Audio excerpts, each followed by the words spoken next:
The gravy was still steaming when my mother set down her fork and looked at me like I was a stain on the tablecloth. "You've always been a weight on this family," she said. "Nothing's ever going to change that." My brother snorted into his mashed potatoes. Not a nervous laugh, not an "oh mom" laugh. A real one. The kind you let out when you agree with something completely.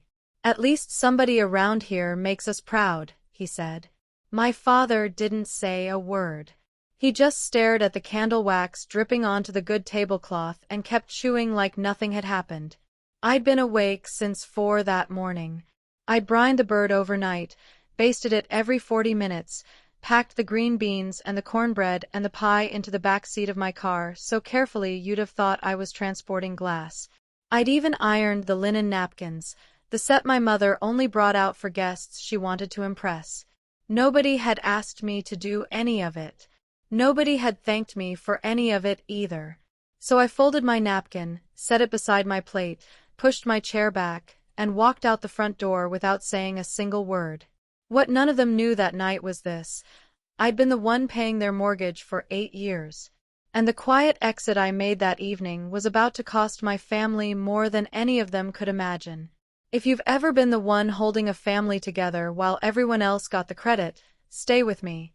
My name's Renee, I'm 33, and I work as a certified accountant in a small town most people have never heard of. This is the story of how my family used me like a personal bank account for nearly a decade, called me a burden at their own holiday table, and found out exactly what happens when the money stops. I was 13 the first time I understood my place in that house. I'd won a regional science competition, built a working water filtration model out of charcoal, sand, and a 2-liter bottle, and walked away with a blue ribbon and a small brass trophy that had my name engraved on a little plate at the bottom. I carried it home on my lap on the bus, terrified it would chip. When I got inside, the kitchen smelled like fried chicken and biscuits. My mother had ordered a full spread from the diner downtown to celebrate my older brother Tyler making the junior varsity baseball team as a backup catcher. He was 16 and had barely cracked the roster. "Your brother worked so hard for this," she told me, sliding a plate toward him before I'd even set my backpack down. "Not everyone gets to say they made a team." I put my trophy on the counter, right next to the biscuits. Nobody looked at it. Dinner conversation revolved entirely around Tyler's new cleats, $90, charged to a card my father was already behind on. I washed the dishes afterward. My trophy sat on that counter for almost a week before I quietly carried it up to my room myself, the small one next to the laundry closet where the dryer thumped against the wall all night. Tyler had the biggest bedroom in the house. His own television. A lock on his door I wasn't allowed to ask about. I had a window that looked directly into the side of our neighbor's shed. That same fall, I overheard my mother telling a neighbor over the fence that Tyler was being scouted for a college scholarship. He wasn't. He got cut from the team less than 4 months later for skipping practice. I never said a word about it to anyone. I learned early that silence in that house could either protect you or trap you. It would take me 20 years to figure out which one mine had become.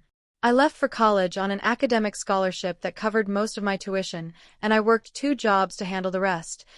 Mornings shelving textbooks, weekends doing basic returns at a strip mall tax office. I ate more peanut butter sandwiches than I can count. 4 years later, I graduated with an accounting degree and 0 student debt. Tyler lasted 1 semester at community college before deciding it wasn't for him, and moving back into my parents' basement to chase what he called his entrepreneurial path. His first venture was a custom t-shirt website. It pulled in exactly 4 orders before he gave up on it.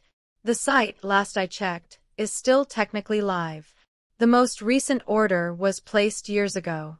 I was 25, 2 years into my first real job, when the calls started. My father had torn something in his lower back on a job site. Workers' comp covered the surgery, but not the months of physical therapy, not the missed wages, not the mountain of smaller bills that piled up behind it. "We just need a little help, Renee," my mother said on the phone, her voice doing that thing where guilt sounds like concern. I was making $34,000 a year. I started sending $800 a month. That was close to a third of what I brought home. I cut my groceries down to the basics, stopped buying anything that wasn't on sale, bought my work clothes secondhand, and hemmed them myself on a sewing machine I'd found at a yard sale. When I asked, once, whether Tyler was contributing anything at all, my mother's tone went cold in a way I still remember clearly. Your brother is building something for himself. You just punch numbers into a computer. That was the first transfer.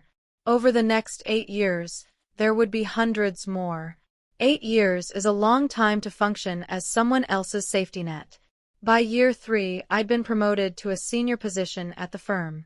By year 5, I'd passed my CPA exam on the first try, studying most nights after 10-hour days of doing other people's taxes. By year 8, my salary had nearly doubled, and I'd built a small freelance bookkeeping practice on the side that brought in extra income every month. On paper, I looked like I was thriving. In reality, every single month, the same amounts left my account like clockwork: the mortgage payment, the supplemental insurance premium for my father, the utilities, and twice a year, the property tax bill. Across 8 years, the total came to just over $190,000. I know the figure exactly. I'm an accountant. I tracked every cent. Tyler's contribution over that same period, across 4 different business ventures, a t-shirt company, a cryptocurrency scheme that wiped out $8,000 of my mother's savings, a food truck idea that never made it past a sketch on a napkin, and a vague plan involving flipping vacant land, came to exactly $0. Not low. Not minimal. 0. And still, my mother's story never wavered. Tyler's going to make it big one day. Renee just does paperwork. That December, I stopped by the post office to mail a client's tax extension and noticed a stack of holiday cards someone had left near the stamp machine. One on top caught my eye immediately. My own family's portrait. 3 smiling faces in front of a fireplace I'd been quietly keeping lit for years. I wasn't in the photo. I'd become something closer to a sponsor of that household than an actual member of it. A church fundraiser that October gave me a preview of exactly what was coming at Thanksgiving.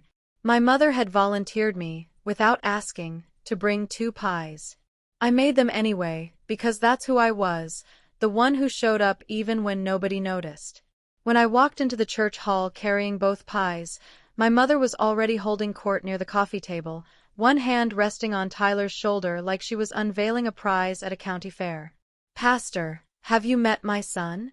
He's working on something really exciting," she beamed. Tyler produced a glossy business card from his back pocket for his latest venture, buying up cheap rural land to flip. He didn't mention he had no capital, no actual land under contract, and no plan beyond a video he'd watched online. Someone near the dessert table, I think it was a neighbor, politely asked about me. My mother barely turned her head. "Oh, Renee. She does the books for people. She's fine," she said, "the way you describe overcast weather nobody would remember by morning." I set the pies down, picked up my purse, and walked out to the parking lot. Nobody noticed I'd left. I sat in my car for almost 40 minutes afterward, not crying, not plotting anything, just doing what I'd done my entire life without ever naming it. Recalculating. Every accountant eventually has to look at a long-standing liability and ask if it's still worth carrying. That night, for the first time, I started to seriously wonder. Thanksgiving morning, I was up before sunrise prepping a 20-pound turkey I'd brined overnight in a bucket in my own kitchen. Mashed potatoes from scratch. Green bean casserole with fresh mushrooms. Cranberry sauce boiled down from whole berries because my mother once said the canned version looked like something from a hospital tray. By 11, my car smelled like a restaurant kitchen. I drove the 20-some minutes to my parents' house, carried everything up the porch steps in 3 separate trips, and let myself in with a key I'd had since college. My father sat in his recliner with a heating pad against his back, the television muted. My mother was getting ready upstairs. Tyler was still asleep in the basement. I set the table myself, wiped the counters, adjusted the thermostat, Something I could do, technically, since I was the one paying the electric bill. Ironed and laid out the good linen napkins, folding each one into a small fan shape. Nobody had asked. Nobody noticed. Tyler finally appeared around 2 in the afternoon, hair a mess, dropping into a chair he hadn't lifted a finger to set. "When's dinner?" he asked. My mother appeared behind him instantly. "Sit down, honey. You must be exhausted." He'd been asleep 90 seconds earlier. When everyone finally sat, my mother raised her glass of wine. "I just want to say how proud I am of Tyler. Always making this family proud." Tyler ducked his head with practiced modesty. "Thanks, Mom. Actually, I've got something big lined up, some land out past the county line. Real estate's where the smart money goes." He said this while eating turkey I'd cooked, sitting in a house whose mortgage I'd paid for 8 straight years. My father kept his eyes on his plate. Then my mother turned to me. "And you, Renee? What do you have to be thankful for?" I started to answer. That's when she said it, that I'd always been a weight on this family, said so plainly it might as well have been a comment about the weather. Tyler's laugh followed instantly, easy and unbothered. My father said nothing at all. He just stopped chewing. I looked down at the napkin I'd folded into a fan 2 hours earlier. I set my fork down. I stood, took my coat from the hook by the door, a gray wool coat I'd found secondhand for $12, and walked out without raising my voice once. "Dinner isn't over," my mother called after me, more irritated than concerned. I didn't answer. I got in my car and drove home in total silence. No radio, no phone calls, nothing but the hum of the heater. That was the last holiday I would ever spend inside that house. 2 weeks later, sitting on my own couch, I opened my banking app. 3 recurring transfers had been sitting there for years. The mortgage payment on the 1st of the month, my father's supplemental insurance on the 15th, the utility bill a few days after that. I canceled all 3. It took less than a minute. 8 years of obligation, undone with 3 taps of a thumb. On day 12, my father called. "Renee, the mortgage. We got a letter from the bank. There's a penalty now." His voice had that careful walking on eggshells tone he always used when he didn't want to upset my mother by association. "Ask your golden child about it," I said. Silence. Then the faint sound of a game show in the background. "You can't just." "I can. And I am." I hung up and lay back on my couch. My apartment was small, barely 400 square feet, but every inch of it was mine. My name on the lease, my name on the utility bill, my name on the doormat that said welcome. For the first time in 8 years, my checking account balance was actually going to grow. My mother's response came fast, and it wasn't aimed at me directly. She called my aunt. She called cousins. She called church friends, old neighbors, even the cashier at the grocery store who'd known our family for 2 decades. The story she told was clean and devastating. Her disabled husband, her struggling household, and a daughter who had simply abandoned them with no explanation. No mention of 8 years of payments. No mention of being called a burden at her own table. Just the story she wanted everyone to believe.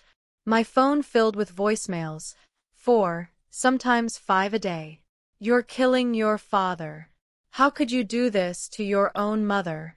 I listened to each one exactly once, logged it in a spreadsheet with the date, the caller, and a short summary, then deleted it. I didn't call anyone back. On day 5, Tyler called for the first time in 3 years. "You need to come fix this," he said. "Mom's a wreck. Dad can't sleep." "Sounds like a family problem," I said. "You are family." "Am I?" "Because at Thanksgiving, Mom said I was a burden, and you laughed about it. That's not really how family treats each other." He hung up. I added the call to my spreadsheet, too. I pull my credit report every few months. Professional habit, not paranoia. In January, scrolling through the usual entries, I hit something that didn't belong. A second mortgage. $47,000, secured against my parents' house, opened 4 months earlier. My name on it. My social security number on it. A signature that was supposed to be mine. I had never sat across from a loan officer. I had never signed a single page of that application. My credit score had dropped nearly 40 points overnight. I sat very still for a moment. My hands didn't shake. Numbers don't scare me, especially when they're wrong. I took screenshots, downloaded the full report, created a folder on my desktop and started a tracking sheet. Date, source, finding, action taken. The first entry read simply, unauthorized second mortgage discovered, documentation saved. The next morning, I called the credit union that held the loan. The representative, a woman named Janet, was polite but procedural. I can pull the file for you, but I'll need to verify your identity first. I gave her everything she asked for. The application, she explained, had been submitted in person and notarized locally. A copy would be mailed to me within a week. When it arrived, I spread every page across my kitchen table under a desk lamp.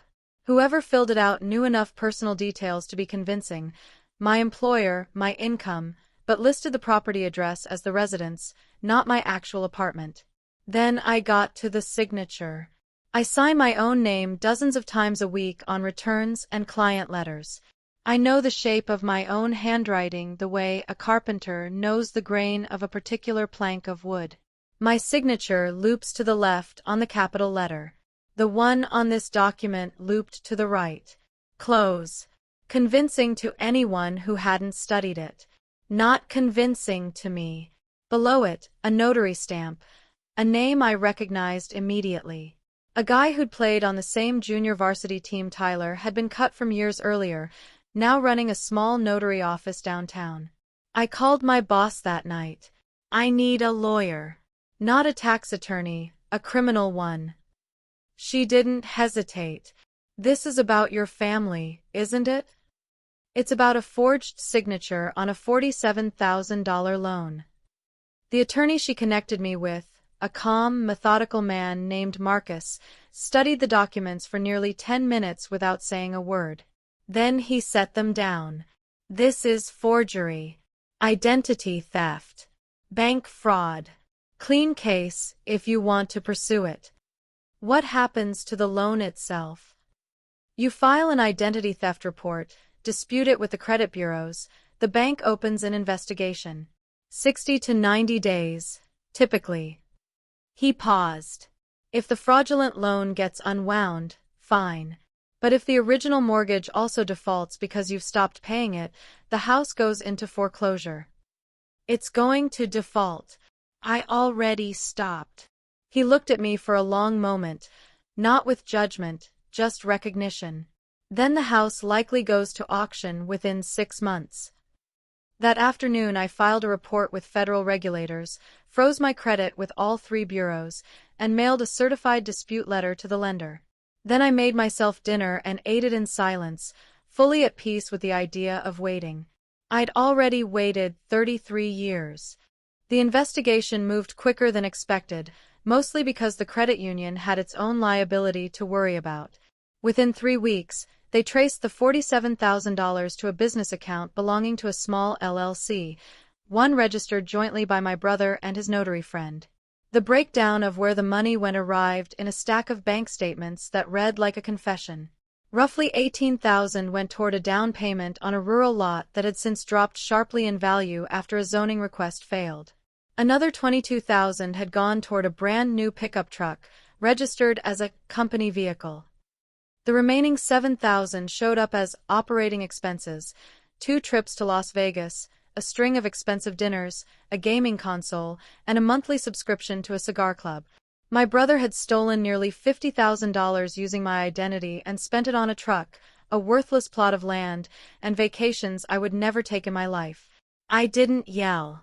I didn't cry. I added every line item to my spreadsheet, the same way I would log any transaction, and went to wash my coffee mug. That night, I laid the forged application next to my actual CPA license under the desk lamp and studied the two signatures side by side. Mine, clean, practiced, the loop curling left the way it had since elementary school. His attempt, close in shape, but the loop curled the wrong direction. The kind of mistake someone makes when they've seen a signature 100 times but never truly understood it. I thought about every single transfer I'd sent over 8 years, signed willingly, without a single thank you in return. Nobody in my family had ever once studied my real signature closely enough to notice anything about it. But this fake one, the one that unlocked $47,000 for a truck and a couple of Vegas trips, that was the version of my name they'd actually needed. I went to bed that night calmer than I'd felt in years. Not angry, just clear. A few weeks after the credit discovery, my father called me late one night, his voice quieter than usual. "I know you're upset," he said. "I know why." I said nothing. I should have said something at that table. I should have said something a long time ago. He told me, almost as an aside, that my mother had given up a good sales job decades earlier when I was born because childcare for 2 kids was too expensive, and she'd never fully let that go. "That's her story, not mine," I said. He was quiet for a while. Then came the real reason for the call. "But you can't let the house go, Renee. It's all we have left."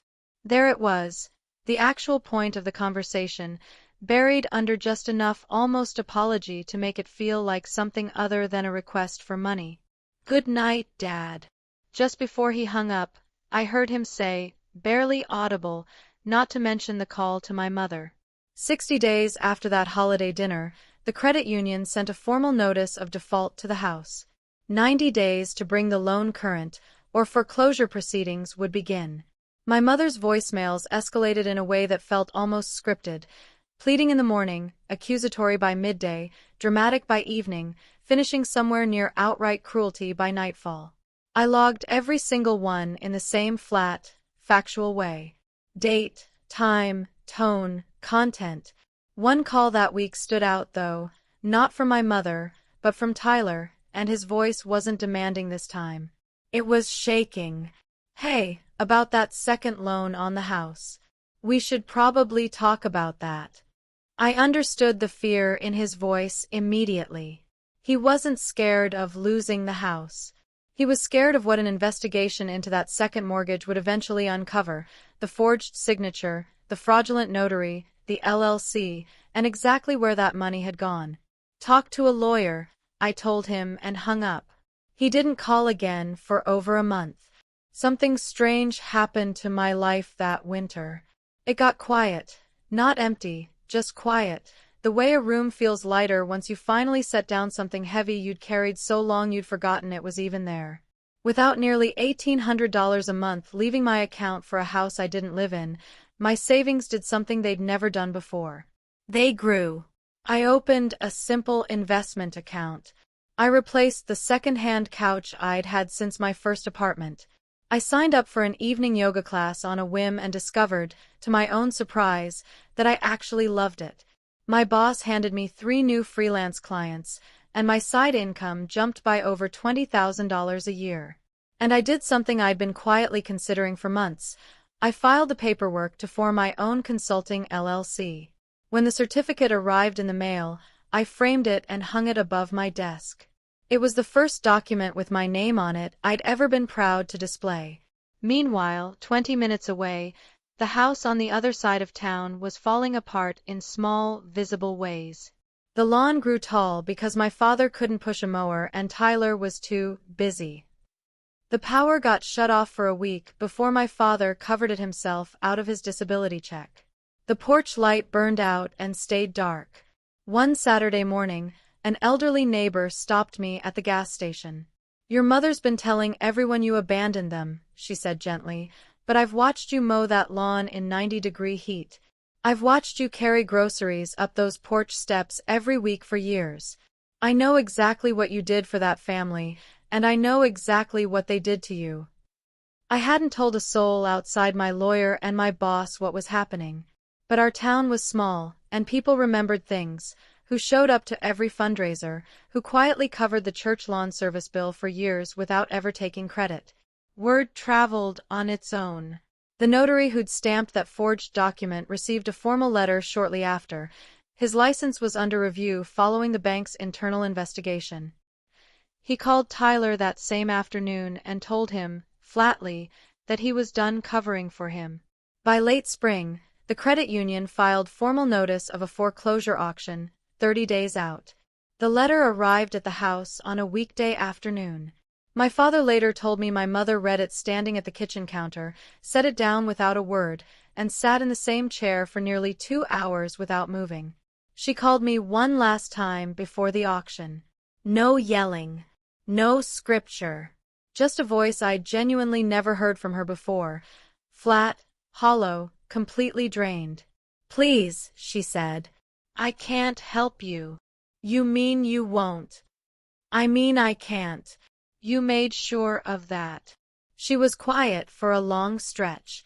You'll regret this, she finally said, but there was no force left behind the words. She was saying it because she had nothing left to say. I hung up, looked at the framed LLC certificate on my wall, and started making calls of my own. I met with Marcus that week and asked a simple question.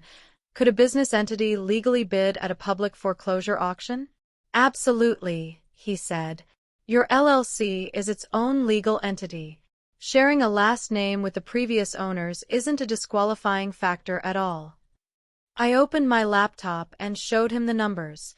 My personal savings, 8 years of careful, small living. My business account, padded by months of growing freelance income. A bonus advance my boss had insisted on giving me. Combined, I had more than enough to compete at the auction's likely opening price. What would you do with the house if you win it? He asked. Something my mother never managed to do, I told him. Make it a place where people actually feel welcome. Tyler showed up at my apartment one evening, unannounced, pounding on the door hard enough to rattle the chain lock. Through the gap, I could see him, unshaven, eyes red, wearing the same hoodie from Thanksgiving. You need to drop the fraud report, he said. No greeting, just the demand. You committed identity theft and bank fraud, Tyler. Those are federal crimes. That's not something I can just drop. I'm your brother. You're someone who happens to share my parents, I said. That's not the same thing. He tried switching tactics, the way he always had, soft, then charming, then desperate. I'll pay you back. Every cent. I just need time. With what? The land that lost half its value? The truck? The crypto that wiped out Mom's savings? His face went hard. If you don't drop this, I'll tell everyone you're the reason Mom and Dad are losing the house. They already think that, I said. Good night, Tyler. I closed the door and went back to the book I'd been reading. I heard him standing in the hallway for almost a minute before his footsteps finally faded toward the stairwell. I'd switched to an earlier church service specifically to avoid running into my mother. It didn't work for long. One Sunday, I walked in and found her sitting with 2 church elders, clearly waiting for me, an ambush dressed up as an intervention. We believe in reconciliation, one elder said gently. The scripture does say to honor your parents. It also says fathers shouldn't provoke their children to anger, I replied. And somewhere in there, it says something about not stealing, either. My mother's face went rigid. That's a lie. I pulled up the forged mortgage document on my phone and held it next to a photo of my real signature. This is mine. This is not. The bank's already confirmed the forgery. She stood up so fast her hymnal hit the floor, grabbed her purse, and walked out without another word. One of the elders called after me later that week to apologize for not asking more questions sooner. 2 weeks before the auction, I sat at my desk and ran through my checklist one final time. A cashier's check, ready in a lockbox at home. My LLC's registration, finalized. Marcus, set to bid on my behalf, holding the paddle while I stood behind him. The night before, I packed a small file box with every record from the past 8 years. Bank statements, the fraudulent application, the credit reports, the federal filing, sealed it, labeled it, and put it in my closet. Not to use it, just to know it existed. My father called me again that night, his voice stripped of all its usual careful diplomacy. "They're selling the house tomorrow," he said. 39 years we lived there. Brought your brother home from the hospital to that house. Brought you home to it, too. He listed off small repairs he'd made over the decades, fixing the porch rail, replacing the water heater, planting the maple tree out front, the way people do when they're trying to hold something together by naming each piece of it out loud. "Is there anything you can do?" he finally asked. "There's nothing I'm willing to do," I said. He went quiet for a long moment. "I understand," he said. "I'm sorry I never stood up for you. I wanted to. I know, Dad. You just didn't." The morning of the auction was cold and gray, the kind of late spring chill that still bites through a coat. I arrived early, hair pulled back, a manila folder tucked under my arm. Marcus walked beside me in a dark suit, paddle number 14 in hand. We didn't need to talk. Everything had already been said. A modest crowd had gathered on the courthouse steps, a few investors in fleece vests, a couple of neighbors, the same elderly woman from the gas station who gave me a small, knowing nod. And then, near the railing, I saw them. My father, leaning heavily on the iron rail, one hand pressed to his back. My mother beside him in a coat I'd bought her years earlier, lipstick perfectly applied even now. Tyler hung back near the parking meters, hood up, refusing to make eye contact with anyone. The county clerk opened the bidding at $95,000. It climbed quickly, an investor here, a quiet bid there, back and forth until it crossed $100,000. Marcus stayed perfectly steady through it all, raising the paddle with the same calm rhythm of someone ordering lunch. When the competing bidder finally checked his phone, shook his head, and backed away at $118,000, the clerk called it sold. Bidder 14. My mother's head snapped up at the sound of the winning LLC's name, my name, embedded in the company title. Tyler stepped off the curb. "Who, what?" My father didn't move. He just stared at the concrete like it might explain itself. I stepped out from behind Marcus and walked toward them. "Hello, Mom." Her mouth opened and closed twice before any sound came out. You bought our house?" My company purchased a foreclosed property at a legal public auction, with funds I earned over 8 years, I said, holding up the folder. "I'm an accountant, remember. Everything's documented." Tyler shoved forward. "You can't do this. That's our home." "It stopped being a home the night I got called a burden at my own holiday table," I said. "I bought a foreclosure. The difference is I know exactly which corners of it I already paid to keep standing." My mother's voice cracked higher. "After everything we did for you, what exactly did you do for me?" I asked, calm, almost clinical. "Name one thing." "I'll go first. 8 years of mortgage payments, insurance for Dad, utilities every month, property taxes twice a year, $190,000 from the daughter you called a burden in front of the whole family." The small crowd had gone completely still. "You said I was always a weight on this family," I continued. "A weight doesn't make hundreds of payments without ever missing one. A weight doesn't have 6 figures saved and a registered company. A weight doesn't end up standing here." Tyler lunged forward, and my father, faster than I'd seen him move in years, grabbed his arm. "Give it back," Tyler shouted. "You can't just take it." "I didn't take anything," I said. "You lost it." With a forged signature, a fraudulent notary, and $47,000 spent on a truck and 2 trips to Las Vegas. He went pale and stopped pulling against my father's grip entirely. My mother let out a sound that wasn't even a word anymore, just raw and shapeless, the sound of every version of her own story collapsing at once. When the noise settled, I pulled a single typed page from my folder and read it aloud. This property will be renovated into a community resource center, transitional housing, financial literacy classes, legal aid referrals, and family counseling for women and families starting over. I looked up. It's going to be called the Brookhaven Family Center. My father closed his eyes. 2 tears slid down his face, and he didn't bother wiping them away. A few people from the crowd stepped forward right then to volunteer, the neighbor from the gas station first, then a couple from church, then a young mother nobody recognized yet, who would later tell me she'd left an abusive relationship the year before and had nowhere else to turn. My mother stood completely alone by the time the crowd shifted. The people who'd gathered there weren't standing around her anymore. They were standing around me. My father stayed behind after almost everyone else had gone. He pulled a folded, yellowed piece of paper from his jacket pocket and handed it to me without a word. It was my old science fair certificate, the one from when I was 13, the one nobody had celebrated, the one I'd quietly carried up to my own room myself. Found it in the attic last week, he said. Was going to throw it out before the bank took everything. He paused. I was proud of you. I want you to know that.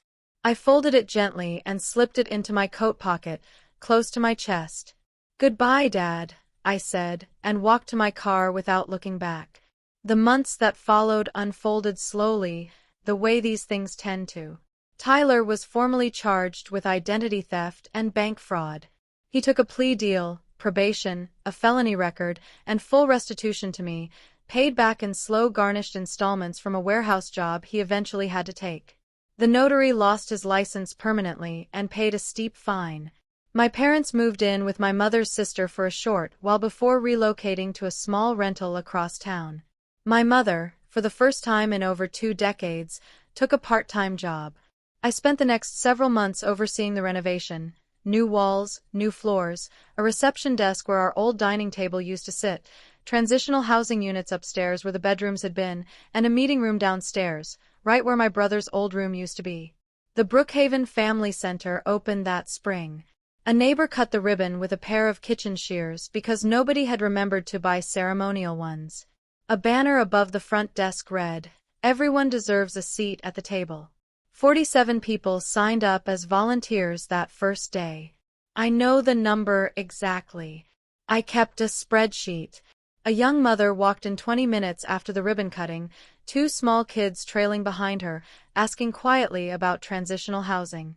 I sat down across from her at the reception desk and started filling out the intake forms.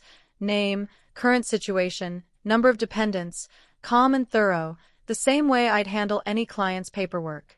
Except this time, the numbers I was writing down meant a warm bed that night instead of a back seat.